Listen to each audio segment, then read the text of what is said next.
Hey everyone, Andrew here. So, today I'm going to be doing something a little different. I recently started rewatching Doctor Who. I hadn't watched it in a very long time. And I got through most of the modern stuff, and I ended up going back and I started watching the classic Doctor Who. And I just finished the first 3 seasons, which is the William Hartnell era. And I decided I wanted to kind of do something in regards to that, just to give my thoughts and my opinions on it, but also to make me going through all this have a purpose of some kind that might actually get me to keep watching more of them. Whereas, like, I'm surprised I watched as much as I did, because I did not have any plans to watch as much of the classic Doctor Who as I did.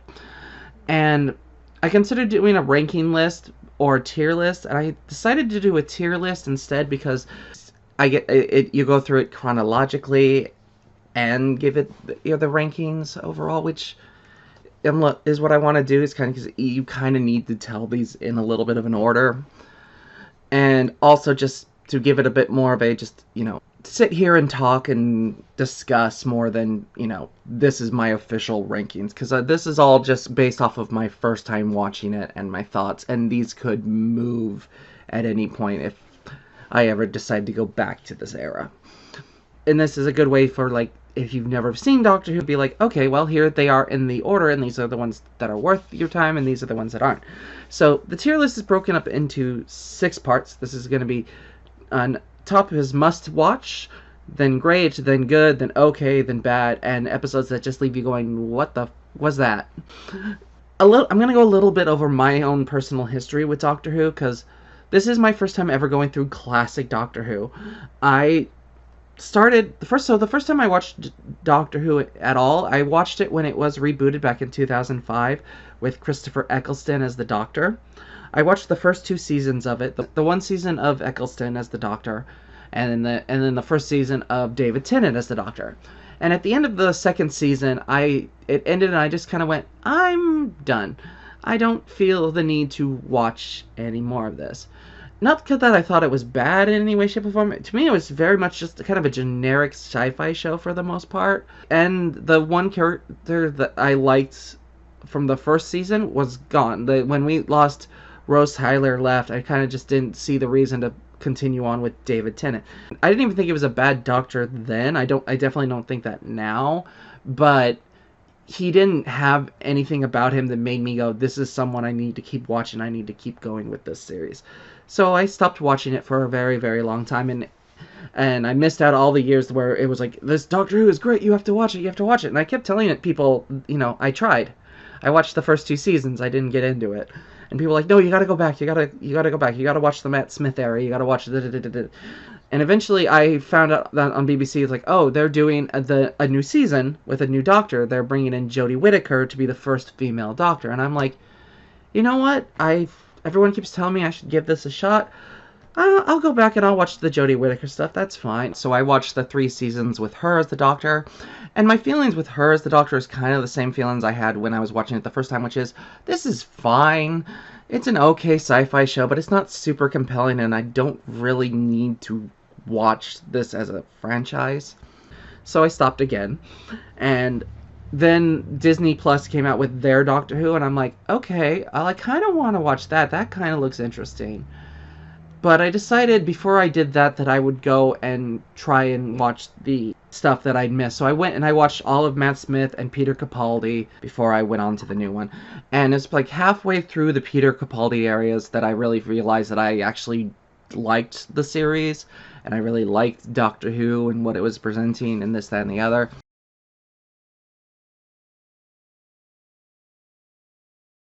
So I started to become an actual fan of Doctor Who about that point. And I finished all of the modern Who, but I discovered that Tubi had classic Doctor Who on it, and they have a good chunk of it. And they had this little thing that was like Beginner's Guide to Classic Doctor Who. So I was like, okay, well, I'll watch that. If I don't like them, I can stop, and at least give me like a little hint of like what this show was, and what each of the previous Doctors' kind of personalities were. And I did that. I watched the first 6 stories that they were offering up into the 3rd Doctor, and then I found a way to watch the very first story of Doctor Who, The Unearthly Child, which is one of the few episodes that is not on Tubi because there's a whole legal reason for that.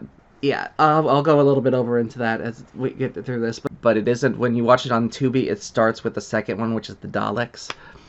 But I found it and I was like, okay, well, I kind of want to see how this show really started. So I watched The Unearthly Child, and then I just kind of kept going until where I just finished with the Hartnell Era yesterday. So this is still very fresh in my mind and very much my very early thoughts on the franchise as a whole. It's one of the few shows I've ever watched from that era of television. It's definitely the first thing I've ever seen from British television of that era. So it's definitely an interesting look in time and history. And yeah, I'm going to go over each of the seasons and my thoughts and do what I can to surmise and break down what the plot was and what my thoughts on it overall. So let's get started. So one of the things with classic Doctor Who that is really impressive and really creative and really cool is they are very much complete individual stories. This is not an episodic television show. This is not Star Trek where every episode is a new story and a new adventure. No, these are very much sets. These are very much, we have this story and it's like 3 or 4 episodes dealing with this thing. And that is really impressive considering there are shows from just like 10 years ago that wanted to do stuff like that and they were told no. But this show was doing that since the 1960s and has been one of the biggest things in sci-fi for decades. So the first story we have for Doctor Who is An Unearthly Child. And one of the things you find out immediately from watching this story is that modern Doctor Who and this Doctor Who are very different because especially with Hartnell's Era, the Doctor is not the lead. In fact, with this one, the lead are Ian and Barbara, 2 human teachers who are discussing that one of their students who they're like, she's very intelligent and very smart, but she has odd things about her. She says weird things and something's off about her. She's very unearthly type of thing. And this woman is Susan. And they decide that they need to figure out what's going on with her, so they decide they're going to follow her to her home. And she's living in this junkyard. And they see her go in, and they find this big giant police box there. And it's like, this box is really weird. It's humming. There's a pulsing to it. And they end up running into the Doctor, who tries to, that's just a box, don't worry about it. And they end up following him into the box and discover that it is the TARDIS, the giant spaceship that is bigger on the inside, that travels through space and time. And that he is the grandfather of Susan, and they've been traveling through time, experiencing different time frames. And with them finding out about the ship, the Doctor's like, we can't stay here, we can't stay in this time. So he activates the ship, and they end up taking off, and they end up traveling into the past to the caveman era, where they get captured by cavemen who want them to give them fire, because they saw the Doctor lighting his pipe with a lighter, and they're like, you must teach us fire, and keep threatening them with violence. The group managed to escape and get to the TARDIS and escape. And that is basically the plot of the first arc. And there's some really great stuff in this first arc. Like I said, it's a shame that this is not the first episode that you get with the classic Doctor Who's on Tubi, or that it's very hard to get, because the BBC don't own the rights to the episode. The rights belong to the son of the guy that wrote the episode, and BBC basically shut him out of the whole thing. And he tried very hard to get BBC to work with him in any capacity, and BBC chose to never interact with him or help him in any way. So he's basically, all right, you never get to use my stories ever. In fact, when I die, the rights to this story are going to whoever is the main competitor for BBC. You are never getting the rights to these ever again. It's a shame, because this is a really great starting point for the area. You get a really good mystery of who is this Doctor and what is this machine and why does it work the way it does. The lead characters are all kind of interesting. All have something going for them. Susan, as his granddaughter, is such a great character in this. She's very intelligent, very smart, knows a lot of things, but also has this naivete and this childlessness to her that works really well. It's a shame because she's not like this in the entire rest of the series. She's only like that for this episode. For the entire rest of the series, she's the damsel in distress. She's just the child that can't do anything and is constantly begging for help and needing to be rescued. And it's a shame because they do such a great job of setting her up, and then they proceed to never do anything with that. Overall, the story here is pretty solid. It's got some good ideas to it. The villain is not particularly amazing. You know, it's no monsters or aliens or robots or anything. It's just cavemen who have a weapon and can threaten them. It's a very good starting point, though. I'm much happier that I went and found this as opposed to if I just stuck with the bit that I had watched from before, because I would have had a very much lower opinion on the Hartnell Era if I hadn't actually gone through and looked at more of his stuff. Overall, I really like this story. I think it has a lot of good stuff in it. I think it's a great starting point for the series and makes it really, really good. I cannot say this is a must-watch, but I would say this is a great episode of the show.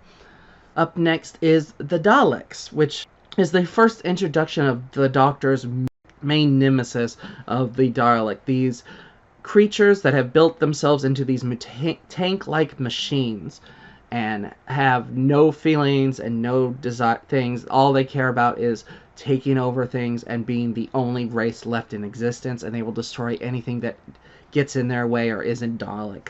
When I went and watched the Beginner's Guide to Doctor Who, this was the first thing that popped up. This was one of the 2 stories from the Hartnell Era, and this was the absolute worst way to start someone on classic Doctor Who, because this is such a terrible arc.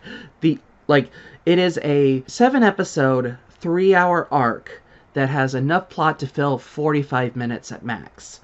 To say that every episode it takes a character the entire episode to decide to do a single action is an understatement. It is the slowest, most drawn out, most boring, tedious slop you've ever come across. The only positive about this story is the introduction to the Daleks. If they hadn't had such a striking design, I can totally see a universe where the Daleks never came back, because they are so annoying and so weird in this one. Like, the majority of each episode is 2 Daleks staring at a computer screen, screaming at each other instructions. They are to be exterminated. You understand? Exterminated. I understand.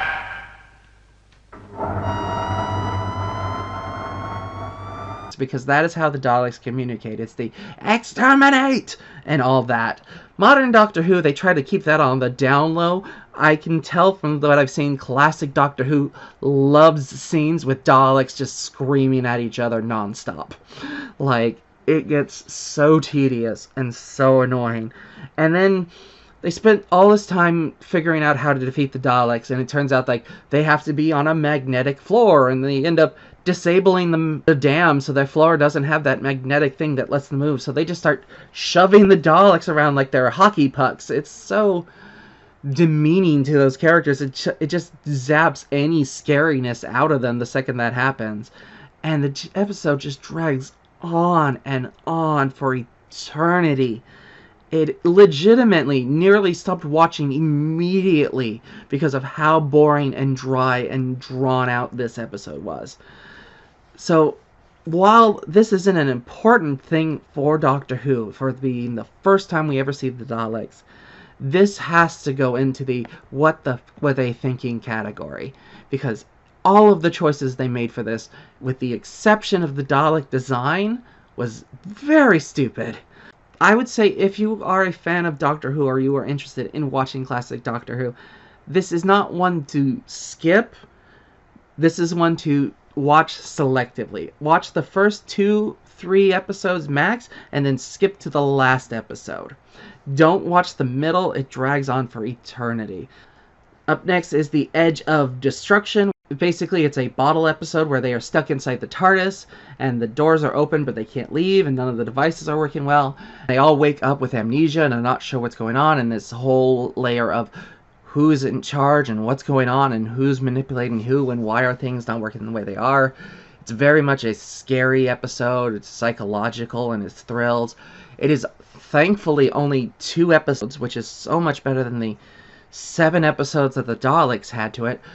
But unfortunately, it is 2 episodes, and it's so interesting and compelling that I wish they'd shaved episodes off of the Daleks and given it to this one so they could dive a little deeper into it. We're at the very beginning.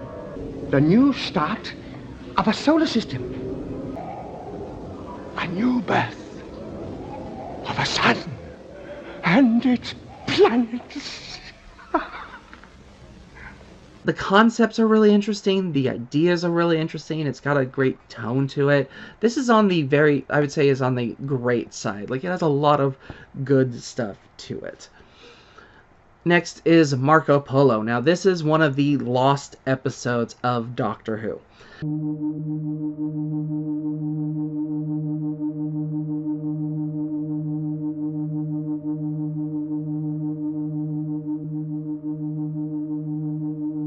You get an episode like this where it's a lot of just still images of what the scene looks like, and they just play the audio over it. And the audio is a little bit muffled, unfortunately, sometimes, so it's a little harder to understand. But that is what this entire story is, which is a shame because this is a really interesting story that I would love to have seen played out, you know, with the full performances. But basically, the TARDIS lands on the mountains of the Himalayas, and they run into Marco Polo, who gives them a tent and keeps them warm, and ends up commandeering the TARDIS, and they take them all into China, where Marco Polo gives the TARDIS to Emperor Khan. It's not Genghis Khan, I'm pretty sure it's one of the sons. And then it's all about the Doctor and the group trying to get the TARDIS back. The Doctor challenges Khan to a game of Mahjong for the TARDIS, and he ends up losing, unfortunately. But it's got some really good ideas to it, some really great stuff to it. It is a little long. Again, this is a thing you're going to hear a lot from the Hartnell Era, is they all are run a smidge long, except for the ones that are dramatically short for some reason. But this one drags a little bit in the middle, but the pacing of it is a lot better than the Daleks was, and it is building towards something the entire time.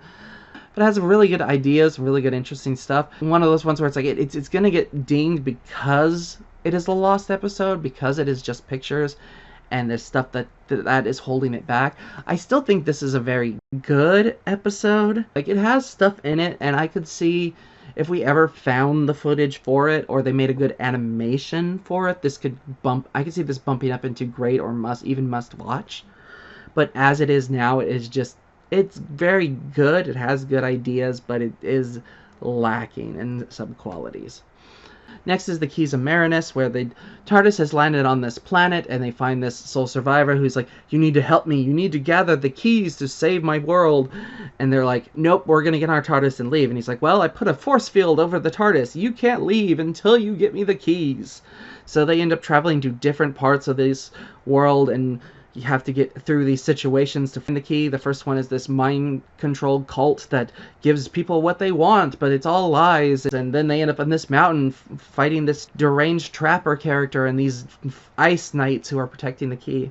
And finally, they end up in this big metropolis city where Ian gets accused of murdering somebody, and they have to go to trial to prove Ian's innocence, because this is a you're guilty until proven otherwise society.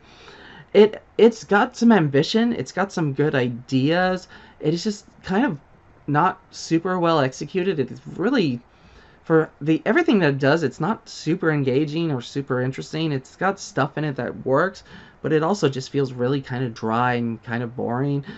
Like, I like a lot of elements of it. It has stuff in it that works really well, but this is, I can't really say it's bad, I can't really say it's great, it's just kind of good. Like, it's not terrible enough for me to put in okay, but it definitely has some flaws to it. Next, we have the Aztecs, where the TARDIS has landed inside of an Aztec temple, and Barbara is confused for the goddess of the Aztecs, and they think I'm a reincarnation of that priest in the tomb. I found this and put it on, and when the high priest caught me, I was still wearing it. So he thought you were a god? Yes. Now, with this position of power, she's like, I can prevent these Aztecs from committing any more human sacrifices. I'm going to change their culture and make it so that they stop doing this. And the Doctor is very much against this, like, you can't meddle with these people's history, you can't meddle with time like this. The reincarnation of your taxa will prove to the people that you don't need to sacrifice a human being in order to make it rain. Barbara, no. It's no good, Doctor. My mind's made up. One last appeal. What you are trying to do is utterly impossible. I know. Believe me, I know. It becomes this struggle of trying to get to the TARDIS without being captured and killed, and the main villain of this is the Royal Advisor, who knows that she's not a goddess and is trying to prove that she's not a goddess. What is it you want from the tomb? What is it you want from me? I want but one thing. Proof that she is a false goddess. Then open the tomb. That cannot be achieved. I serve the truth. Help me, Letoxu, and I promise you, you will find it. And her realizing that, she can't change this entire society, because while there's one or two people here that are good and think that the sacrificing of things is bad, the rest of them are more than willing and okay with it. And how hard it is to be a time travel and know that sometimes you just can't meddle with time in the way you want to. It's really deep, really interesting, some great ideas, some great concepts. It works very well in its execution and its storytelling. It is legitimately one of the best stories from the Hartnell area. This is a must-watch. It has some real ambition to it. It has some really good stories, really good things. And it does a really good job of setting it up for, this is why the Doctor doesn't necessarily get involved with the past. Because he can't really alter it to change the thing. Although, that's one of the things with this Doctor that really is weird and confusing to me. He's very much, I cannot change the past, I can't do this. Yet, anytime he goes to the present or the future, he gets involved in meddles all the time. He does a whole bunch of stuff throughout all of that with no thought of the consequences of that timeline. You are a time traveler. Everything is a timeline. Everything has a future. You can't meddle with anything. That's the gray area of this type of time travel show. It's what can you change and what can you not? And this Doctor does not do the best job of straddling the line of what can you do and what can't you do. Next is the Sensorites, where the TARDIS lands on this ship. You were right, Barbara. We have landed in something. It's a spaceship. That is, mid-travel is trying to escape from this planetary space, but they've been trying to escape for many, many years, and every single time they do, they get a certain distance, and then they pass out and wake up back where they started. Turns out that there's this race of beings called the Sensorites. Creatures, the Sensorites, somehow they have some control over our brains. Who are protecting them and feeding them and making sure they're okay, but are not allowing them to leave their space, because in the past they allowed someone to do that, and they came back and attacked them and stole their precious metal. They don't want any humans or anyone to ever leave, so this is their humanitarian solution. We're not going to kill them, but we're not going to let them leave. This is a very long episode. It drags on for eternity. It's a lot of noises, a lot of sounds. It's just it is so odd and so uninteresting, and the concepts are okay, and it's one of the first episodes where you see the Doctor trying to be a peace negotiator between two races and really try to help them figure out how to live together type of thing. But it drags on for eternity, and the Sensorites are just not a great design to look at and not that interesting of characters. This is, unfortunately for me, one of the bad episodes of Doctor Who. It straddles the line between being bad and being just okay, but it's not one I would ever see myself really wanting to go back to. Next is the Reign of Terror, where the TARDIS finds itself in Paris right during the French Revolution, and immediately Susan, Ian, and Barbara get captured and are going to get executed, and the Doctor just has to put on this big elaborate disguise to try to rescue them, but they end up getting rescued by the Resistance, who tries to get them to join them to help. This is one of those episodes that's kind of lost, kind of isn't. We have a couple of, the first and the last episode a little bit, but all the middle is not really done well. It does have an animation for it, which I did see. I was not particularly impressed with this animation. It was very choppy, very, very early 2000s Flash animation with very little movement and just trying to show what the actor looked like without actually showing like what the environment or the actual scene kind of looked like. It has its moments. It's got some stuff in it. It's okay. It's got some stuff in it that works really well. Like, you really feel the peril that these characters are in, because Ian nearly gets decapitated via the guillotine. So it's like, it got very scary, but it's still kind of just, it's an okay watch. It's not one that I particularly loved. Next is The Planet of the Giants. This was actually the second of the stories that they offered with the beginner's guide on Tubi. It was this one and the Daleks, of course. So in comparing the two, this is dramatically more interesting than the Daleks was, but it's an odd little story. So basically, the TARDIS manages to make it back to 1960s London, but during the transit, the TARDIS doors open. So when they end up in 1960s London, they are miniature. They're about like an inch or two tall. And it's all like these giant sets and these giant items. And I've seen some people describe this as being very childish and basic in its design. And I disagree. I think they did a lot with what they had budget-wise.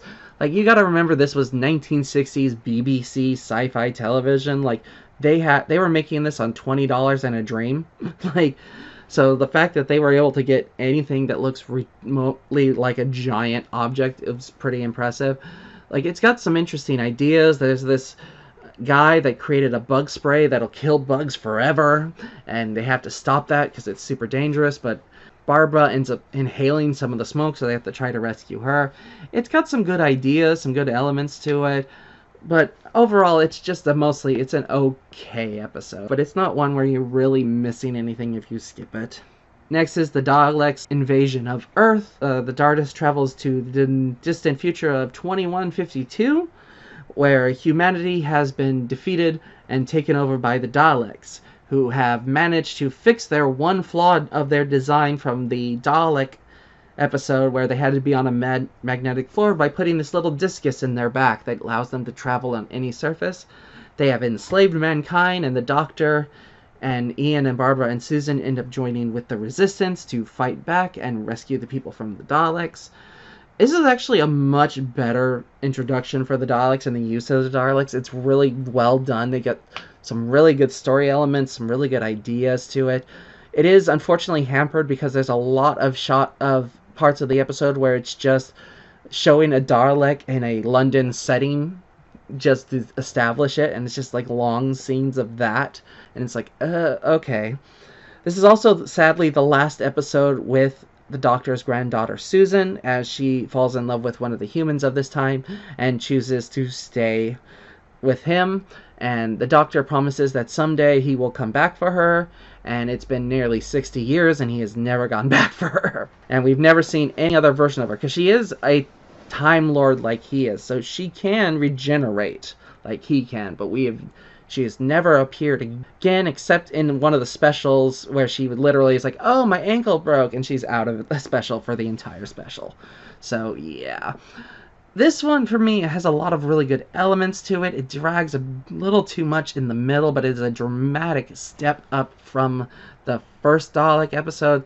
I'm going to put this in the great category. Like, there's a lot of good stuff in there. Next is The Rescue. This is a thankfully short 2-episode one where they find themselves on this planet with this crashed ship, where there's 2 surviving humans, the captain and this woman named Vicky, who ends up joining the Doctor on his journeys after this and becomes one of his newest companion. She's really interesting. She works really well in this. The whole episode is kind of a Scooby-Doo, who is the person behind the alien, because it's kind of clear it's not an actual alien type of thing, and there's not a lot of like other people it could be, so the mystery is not particularly great, but the story is interesting enough. It works fairly well. So I would say this is a good episode. It's got enough stuff there to make it interesting enough, and it doesn't drag on too long, and has elements of it that work really well.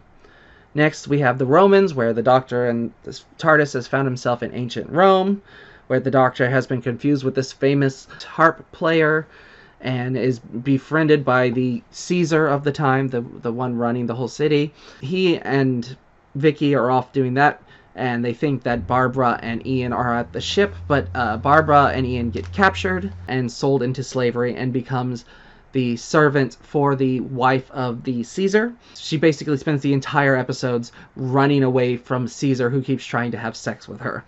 And the wife finds out and decides that she's going to poison Barbara. Barbara manages to prevent herself from getting poisoned. Ian gets captured and is thrown into the gladiatory ring and becomes a gladiator and has to fight his way out. They manage to escape, and they all manage to make it to the TARDIS just as Rome falls in under itself. It's a really goofy, really stupid episode, but it has some really fun moments to it, some really interesting, good comedy to it. It's not a serious episode at all, but it has moments in it that work really well. But it is just, for the most part, it's an okay episode. Up next is The Web Planet. Now, if you had asked me what I thought classic Doctor Who was like, this is the episode I would describe. Because it's terrible costumes, terrible story, terrible sets, drags on for eternity, and it's just so weird and insane that you're just like, what the heck am I even watching? That is The Web Planet. The entire plot of Web Planet is that the TARDIS lands on this moon that is inhabited by these moth-like people who are at war with these ants that carry guns. And they are being controlled by this spider-like brain. And partway through the episode, someone smears grease on the camera lens, and it never gets wiped off for the entire episode of the episode. And then there's all the noises. Every scene is like chirping and squeaking and squawking, and it's so annoying and ugly and terrible to watch. I feel terrible for these actors because they are putting in the effort. Like, the one positive of this short is the actors are giving it their all. The moth people are acting like they are performing in Shakespeare for the Royal Theatre. None of us have ever seen it and lived. The Zavi have a rendezvous. Disperse the spearhead. They will be massacred. Like, they are giving it their all. It's just they are let down by terrible sets and costuming and story. And this really ambitious idea that is really stupid and just drags on for eternity. Like, there's a scene in this where Barbara is dancing with this ant-like, dog-like thing. You can tell that she is literally having to do all of the movement to try and make this thing look even remotely alive. And this is one where it's like the concept is weird enough and interesting enough that I could see myself giving this a pass if it didn't drag on for eternity. Like, the last episode of this feels like Return of the King, and that it constantly feels like it should end, and it doesn't. It ends like 15 times, and you're like, after a while, you're like, just get on the freaking TARDIS and leave. So yeah, this is definitely this is the bottom of the barrel. This is not only one of the worst Doctor Who episodes I think that ever probably existed. This is easily one of the worst sci-fi things I've ever seen. It is just awful, except for the performances. That is the only bright spot because they truly do give it their all. Up next is The Crusades. This is one of those episodes that's kind of lost, kind of isn't, where the Doctor and his group find themselves in the middle of the Crusades with Richard the Lionheart. Barbara gets captured by the villains, and the villains keep trying to have sex with her and have sexual relations with her, and she keeps trying to escape, and Ian gets captured and has to fight for his life, and it hits a lot of the exact same beats that we've already hit in this series. Like, you can kind of tell by this point what they're doing with this series. It's like they're doing future space episode, historical piece, future space episode, historical piece, and then a weird episode somewhere in the middle. So, like, they've already done this plot, and they took beats from those plots and shoved them together to make this plot. Because there's so much of what was in the Romans in this, and the Aztecs, and Marco Polo stuff is all in this, and it just doesn't really work. It is not an awful episode. It's a pointless episode. It's just a lot of the same beats we've gone over again. I saw a lot of decent reviews for this one, and I think it's because it comes right after The Webbed Planet, because that was so bad that this is kind of like a breath of fresh air. But like, if I hadn't watched them all back to back, I might be more forgiving. But watching them all back to back, I just was like, we did this. This was the Romans. We did this already. So for me, this falls under the okay category at best, and that's me being generous. Like, I could easily put this in the bad category, but it has some stuff that works really well in this. I really like Richard the Lionheart's and his sister in this, and I like the fact that the two sides are not, neither one are really good and neither one are really evil. They give it a nice gray area. Next is the Space Museum. The Doctor finds himself in this futuristic museum that has these beings and creatures from all throughout time and space frozen in their displays, and they end up stumbling across a display of them in the TARDIS, and they realize something must have happened in the past, so we have to go and prevent that. So they travel back in time and try to prevent that. The Doctor gets captured, and they try to turn him into one of those statue figures. Ian and Barbara and Vicky end up joining this group of resistance fighters and manage to take over the museum and win everyone out. It's a really solid, interesting story with some really great elements to it. A lot of fun, a lot of creativeness, a lot of kookiness to this. I would put this under the great category. Like, it's not... It's on that line between good and great, but I would give it the edge to great because it just has some really great ideas and good stuff in it. Up next is The Chase, where the Daleks have decided that the Doctor is a big enough threat that they built their own time machine. So they are traveling through time, following the Doctor to find and destroy him. So you have the Doctor and his companions on the run from these Daleks, going through different time periods. They end up in the Empire State Building. They end up on a pirate ship. They end up in this one place that is all like Count Dracula and the Frankenstein's monster, and the Daleks end up like shooting the Frankenstein monster and nothing helps, and they end up running away. And it turns out like this entire space was like a theme park attraction to just come explore, and it's like, oh, okay, that's weird and interesting. Great stuff into it. It's like, this is, I feel like, when Doctor Who really figured out who they are and what they're doing. Like, it's got great pacing, great storytelling, great journey, interesting combat, interesting idea. Like, the idea of the Daleks following the TARDIS with the sole intent of killing the Doctor is such a great concept that I'm amazed they haven't done it more, because it's just so interesting and so well done. We are introduced to like the newest companion, Steven, in this time frame, but he's not particularly amazing companion in any way, shape, or form. He's just kind of there and helps out.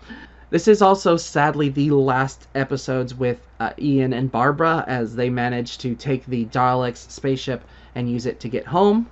They end up being off by a couple of years, but they manage to, get home in the long run. Someone coming. Goodbye, Doctor. Thanks for the ride. It was fun, Doctor. Goodbye. So that is sad to see them go, but it is still got some good stuff into it, some great ideas. This is easily, for me, my favorite of the Hartnell years. This is definitely a must-watch. Up next is The Time Meddler. Now, this is a story where basically the TARDIS ends up in medieval Britain, landing in this space right before this big Viking invasion that is about to attack and take out all of the big soldier people from this area. Doctor ends up meeting this monk in the area who he discovers is a time traveler, and he has his own TARDIS that is in disguise as a crypt, and has been traveling through time, messing with time for the sake of his enjoyment. And he has this big plan to meddle with this time frame to prevent the Vikings from attacking, thus allowing the British to have more troops so that they can win the Battle of Hastings. The Doctor is very much against this. You don't mess with time, you don't get involved with this, and he and the monk end up having this hashing out, and he ends up particularly damaging the guy's TARDIS. What's he done? He's taken my dimensional control. He's ruined my time machine. I'm marooned. Marooned! And the attack happens as intended. This is an episode where I saw a lot of people giving a lot of praise for it, and I did not care for it myself. I did not find the meddling monk time traveler that funny or interesting or compelling. I could not really stand the subplot of the invasion, and it's such a stop-start story. I had a really hard time giving this even a little bit of attention because it was just so dry and not interesting. So for me, this is falls under bad. Like, I don't care for this. I like the fact that the monk does come back in one of the future stories, but it just drags on for eternity for me, and it's just not particularly amazing. Next is Galaxy 4. The TARDIS finds itself on this alien planet where there are these two groups of people fighting against each other. You have these robot creatures that are apparently attacking anything that moves. So they end up getting rescued by this group of female warriors known as the Devrin. They take the Doctor and his companions to meet their leader, who is this cruel woman named Maga. And basically she forces the Doctor and his companions to, fight on their behalf to take out the evil robots that Vicky names the Chumblies. And it turns out that the Chumblies are actually these really generous, nice creatures that only attack out of defense. Mega kept attacking them, so they've been defending themselves. And they offered to take her and her people off the planet, but she's refused. So it's just this who's the bad guy, who's the good guy kind of story. It's okay. It has its moments. Like, this is one of the lost episodes, but thankfully there's an animated version for it. And this animation, I feel, is a lot better handled than it was in The Reign of Terror. But it is also still kind of basic a little bit. It feels very Barbie for me for some reason, like the cartoon stuff. It has its moments. It does. But it's also really weird because all of the companions just kind of get sidelined for a chunk of it. All right, Doctor, you take Vicky, and you, stay with us. You are our prisoner. And they just do that like 2 or 3 times, and every time it's just like, ugh. I would give this a little bit of credit. I'll say this is a pretty okay episode. It's not a great episode. It's an okay episode. I think the animation helps bump it up a little bit. It could be on the good side. At the end of the day, it's like, this is not one I'm going to remember other than the weird animation quality of it. Next is Mission to the Unknown, a surprisingly 1-episode story arc from Doctor Who.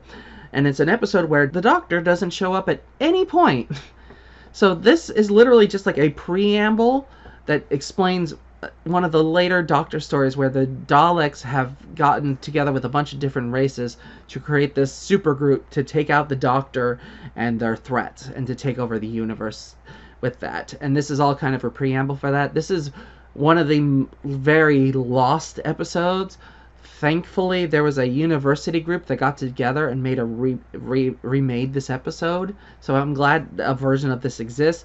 But realistically, this episode doesn't necessarily need to exist at all, because everything that's kind of set up here, you could have just dealt with when we actually get to the arc of that story. It's fine. They didn't try to drag it on. So I would just say this is good. This is good for what it is. It doesn't need to be watched or exist, but I'm glad it does. Next is The Myth Maker, where the TARDIS travels to ancient Greece right at the start of the Trojan War, where they meet Agamemnon and Odysseus, and the Doctor is mistaken for one of the Greek gods, and he is the one that ends up coming with the idea for the Trojan horse and using that.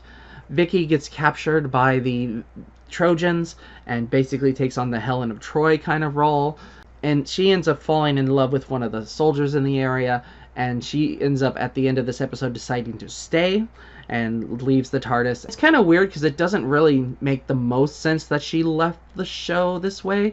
I get that she fell in love, but she was also a girl from the 22nd century. She was from the future. I have a hard time seeing her wanting to live in ancient Greece, love or not. They needed a reason to get her off the show because she didn't want to do anymore, I guess.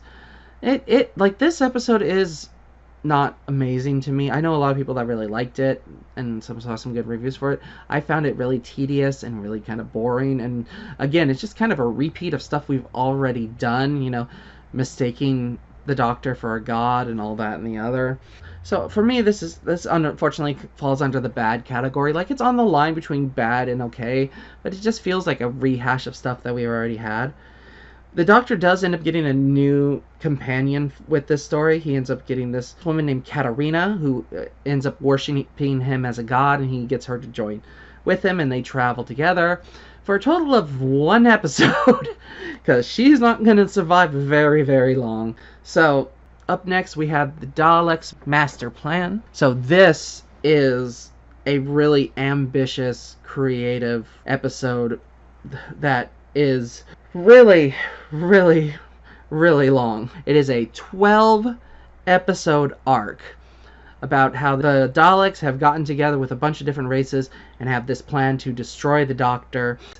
And it has some really great elements to it. It has some really great stuff, but it is also 5 hours long.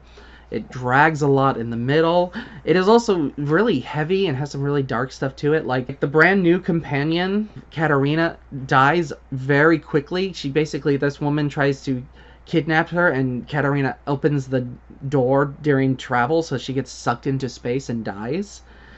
And they end up getting a new companion for this named Sarah, but she ends up dying at the end of the episode because everyone is fighting over this bomb they called the Time Destructor, and it basically makes things age until they turn to dust. And the device ends up getting activated, and Sarah gets killed along with all the Daleks. It's really weird that they just killed off 2 of the companions so quickly and so brutally, type of thing. Like, it's really heavy and really dark. It's a shame for me because this is one of the lost episodes, so it's a lot of just staring at images, and it breaks down a lot of just the Daleks arguing with this character named Maverick, who is the guardian of the galaxy and stuff, and he's like, "I'm your ally. We're supposed to work together." And the Daleks are like, "No," and like they bring back the monk from the Time Meddler, and he tries to get revenge on the Doctor, but the Doctor ends up stealing his navigation system, so now he can actually navigate the TARDIS a little bit better, but still not super well. Like, there's stuff in here that works really well. It just drags a little too much of the menu, but for its ambition, for everything that it goes for, I cannot put it lower than great. Like, I think this is almost on par with the other Dalek story when they invaded Earth, but it has stuff in it that just I really like, and stuff in it that just doesn't really work for me. Up next is The Massacre of St. Bartholomew's Eve, or as it's more commonly known as The Massacre, because that's such a ridiculously long title. Basically, the Doctor and Stephen end up in Paris in 1500s, and the Doctor ends up wanting to go and talk to this apothecary named Charles Preslin, who is the guy that discovered that the germs exist. The Doctor ends up getting confused with this person that is against the king, and the king is all about trying to destroy him, and basically towards the end of it, turns out there's going to be this big massacre where the zealots are going to go through and kill a whole bunch of people, and the Doctor knows that because he asks this little girl who's befriended Stephen, like, "What day is it?" And she's like, "It's this day. We got to get to the TARDIS now." And the little girl wants to go with them, but the Doctor, they're like, "No, you need to go to your family's house. You'll be safe there, we promise." And he sends the little girl there, and Stephen finds out that what's about to happen in the massacre, and it's like, you sent that little girl to her death. To leave Aunt Chappelle there to die. The girl was with me. If you brought her with her, she needn't have died. That's the first place they're going to look for her. You made these choices, you killed this little girl. Basically, when the TARDIS finally lands and ends up in, like, modern-day London, he immediately leaves with no intent to come back. And the Doctor sits and has this speech about how, it's like none of them understand. Even after all this time, he cannot understand. I dare not change the course of history. And oh, God, none of them could understand, not even my little Susan. Perhaps I should go home, back to my own planet, but I can't. And it's this really great speech about, like, his loss and his, like, he's trying to help show people what he's doing, but them not getting it. And it really works really well, and it's really interesting to have this Doctor talking about how he's lost everybody already, when he's still the first one. And it's like, because this is a speech that I could see, like, Peter Capaldi or David Tennant doing, where it's like the years and years of, like, friends lost and people lost and planets lost. But to even have this Doctor still be that little bit of world weary, where it's just like, they all leave. I'm always alone. And then this woman named Dodo comes in because she's looking for a police box, and it's like, oh, what is this? And then Steven comes in because there are cops heading this way. The Doctor activates the ship and they travel into space. So now the Doctor has a new companion in Dodo, and Steven has come back to travel with them for a little bit at least. Not a great episodes to me. It really drags a lot in the middle. A lot of the middle part of this is the King and his mom arguing about who hates each other the most. Like, it is not a particularly interesting or well done episode to me in any way. The only real saving grace for this to me is the speech from the Doctor at the end. It bumps this up a lot in its quality for me. But at most, I can really give this one is an okay. But it has its moments. Up next is the Ark, where the TARDIS has found itself on this arc in the very distant future where the Earth is gone and the last of humanity is on this 1,000-year quest to travel to a planet that is livable. They have befriended this group of these creatures known as the Monoids, who don't speak and are basically in these servant-like positions that are helping out. Dodo, who is the new companion, has this cold, and she ends up getting it onto these humans who have never had a cold and have never had any type of immunity built for it, so they start dying immediately. Doctor ends up having to create a cure for them and saves them all, gets in the TARDIS, and they end up jumping like 1,000 years into the future where they're at the end of that journey. And I love the way they show how time has passed, because when they left, they were just starting to build the statue and they'd only had the foot done, and when they got to the future, the entire statue's finished. And now the Monoids have gained sentience and have taken over and now have imprisoned and enslaved the humanity and are using them as slave labor and want to be in control. And the Doctor tries to argue to find a balance so they could live together type of thing, but the leader of the Monoids does not want that, and it ends up in this big kerfuffle. It's got some really interesting stuff to it. It's got some great elements to it. The characters are really good. The performances are pretty good. The pacing is decent. It's not too dragged out in this one. To me, this is among one of the great episodes of the show. I put it up there with the Daleks' Invasion of Earth. Like, it has a lot of good stuff into it. Little flaws, but not too much to say that. Next is the Celestial Toymaker. This is, sadly, one of the lost episodes. There is an animation for it that I sadly have not gotten to see. The version I watched was the still image version of it.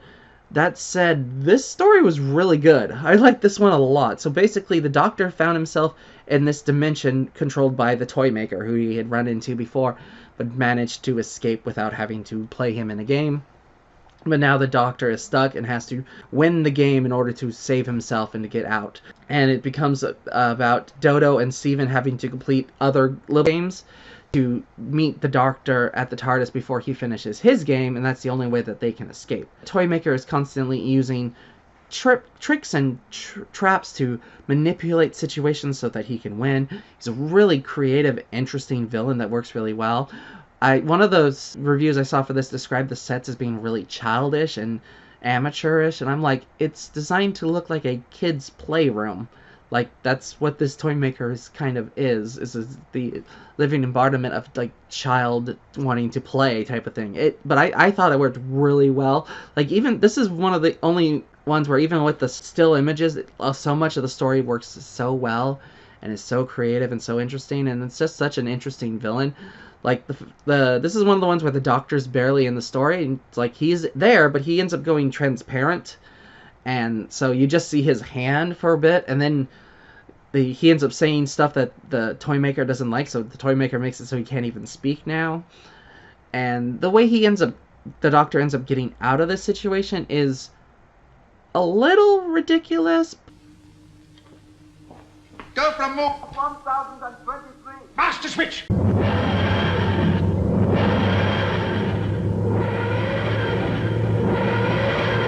When the Toymaker wanted to move the pieces, he had to command them in a certain tone of voice to make them move at all. Therefore, I had to imitate the Toymaker's voice to make them obey me, and they did. But it also works for this Doctor. It's like, he just kind of, used his intelligence to outsmart the system, which worked really well. This, for me, is easily a must-watch episode for the show. I think it has a lot of good ideas and a lot of good stuff to it, and I'm glad that they brought this character back in the modern Who, with the most recent Disney Plus show having a version of this Toymaker played by Neil Patrick Harris, and I think it's a great update to this character and adds a lot of stuff to it, and it's just a fun character to see brought out of obscurity, because it's such an interesting story, an interesting idea for this character. Next is The Gunslinger, where the Doctor and his companions find themselves in the OK Corral with Wyatt Earp and Doc Holliday just before they're about to do their attack. And this is a really good story. It's got a lot of great story elements to it, some great performances, has real depth and some interesting stuff to it. It is sadly, however, let down by the musical choice and the score for this. They chose, for this one, to have a woman with an acoustic guitar singing a synopsis of what is going on in the episode. And the first 2 or 3 times it happens, it's kind of cute. In the Last Chance Saloon. And it's like, okay, I know what you're going for. You're going for this Old West timey kind of feel to it. After the 10th time, you're like, okay, you can stop.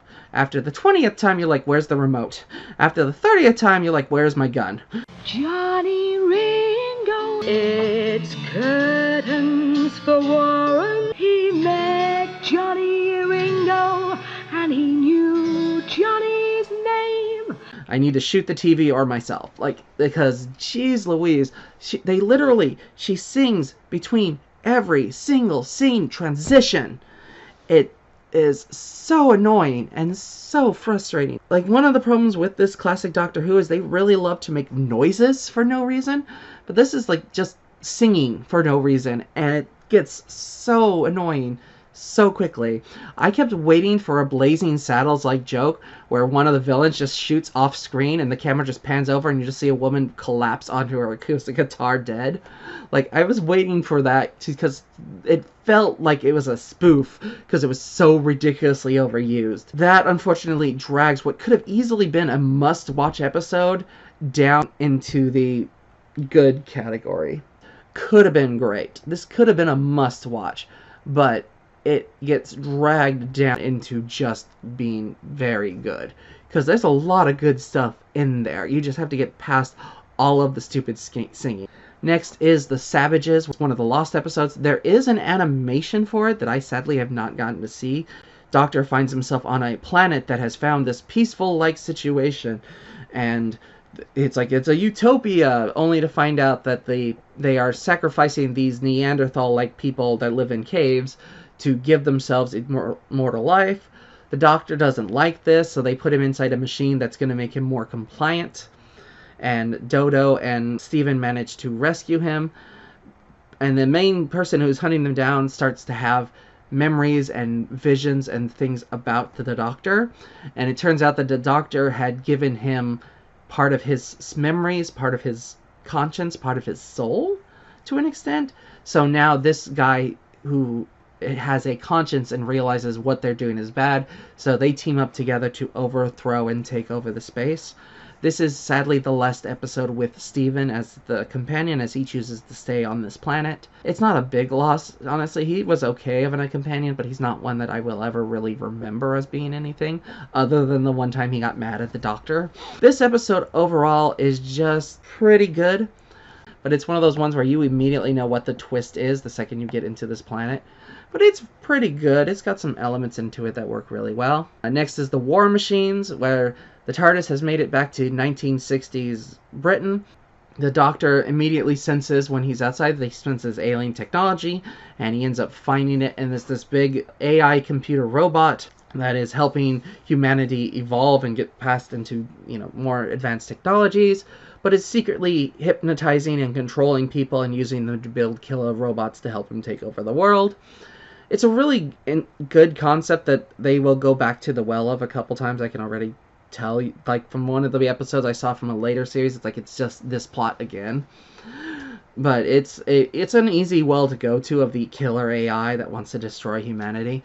It works really well right up until you see the robots that they're building, as they are basically Zambonis with little hammers for arms.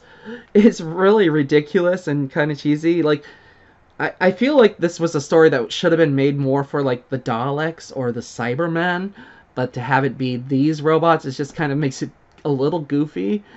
But it's still a really interesting episode. It's got some good performances in there. Sadly, the last episode of what we will have with Dodo, who gets her mind taken over, and she ends up, after she gets rescued and returned to herself, she goes to the country to hide out, and then decides, no, I'm going to stay in my time. I'm not going with you. She is well, I hope. She says she's feeling much better, and she'd like to stay here in London, and she sent you her love. Her love? Huh. There's gratitude for her. The Doctor does end up getting 2 new companions named Polly and Ben. So Ben and Polly end up becoming his new companions for the last chunk of this arc. It has some great elements to it, but it's also, at the end of the day, it's very cheesy. I would say, though, this is on the top of okay. Those robots were just ridiculous. Next is The Smugglers. This is basically the Doctor ends up running into these pirates, and they end up clashing and having to fight against each other for this treasure type of thing. It was incredibly dry, incredibly boring. One of the more fillery kind of episodes of this, where it just feels pointless and not really interesting and not worth doing. This is a bad one. Like, it's just, you can skip this one entirely. It doesn't really do much of anything, or it has any real point to it. And finally, we have the 10th planet, where we discovered that Earth used to have a twin planet that joined with it, and we got separated, and the other planet went into deep space, and now has returned, and it is full of its people that have turned into Cybermen. This is the first introduction of the Cybermen as a villain in this plot. And they're basically humans that, in order to survive, gave up all of their humanity and became these machines. They're trying to drain Earth of all of its energy and then turn all of the people that are there into Cybermen. It has really scary, really intense, dark moments to it. Like, there's this general that has his son in one of the ships that's flying around the planet, and he's, like, desperate to save his son. So he's just constantly, like, we're gonna destroy them! We're gonna kill every one of them! And constantly trying to start fights and stuff. So, like, the Doctor sadly does not play much of a role in this. He kind of gets knocked out and spends most of the time in the brig or in unconscious.